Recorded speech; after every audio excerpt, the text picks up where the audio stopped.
Wuthering Heights is driving everybody absolutely wild, but I'm not entirely sure why.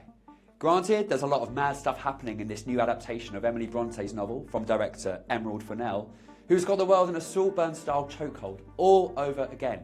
The film, starring Margot Robbie and Jacob Elordi, is receiving the most divisive reviews of the year so far, getting everything from furious one-star pans to glowing five-star raves. And the battle lines are drawn. It's fast becoming a love-hate film you need to have an opinion on.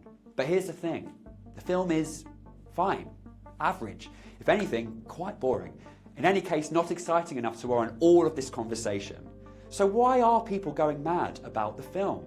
Well, firstly, many Bronte purists were always going to hate it, and Fennell preempted the backlash from these quarters, calling the film her interpretation of what she felt when she read the novel as a 14-year-old.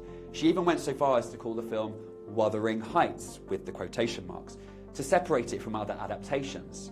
This is all fair enough, but a more cynical view is that this was her way of distancing herself from adhering to key details from the book. For instance, Heathcliff's race isn't explicitly stated in the book, but he's definitely not white, while in the film he's played by Jacob Elordi.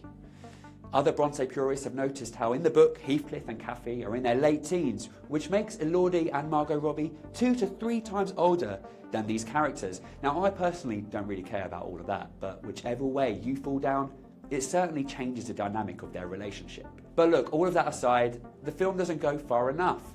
It's big, it's brash, and yet it's strangely vapid. It's been described as everything from sexy and provocative to shocking and perverse. But the word that sums it all up for me is unremarkable. All I've come away from Wuthering Heights thinking is that Fennell is great at making films that whip up a frenzy that don't really deserve it. But hats off to her, it's worked. The film made back its budget in its opening weekend alone, making $83 million at the box office, so it's a hit. And while I'd like to think that's down to the frankly random inclusion of Martin Clunes as Cathy's abusive father, I guess it's more to do with Robbie, Elordi, and of course the Charlie XCX soundtrack, which breathes life into the film's best moments. But they're not the biggest reason behind the success. No. That would be the discourse. Warranted or not, discourse sells. Hell, the fact I'm even doing this video is feeding the discourse. But if you're watching this wondering whether you should go and see Wuthering Heights, just know that arguing about whether it's good or bad is more entertaining than anything that actually happens in the film.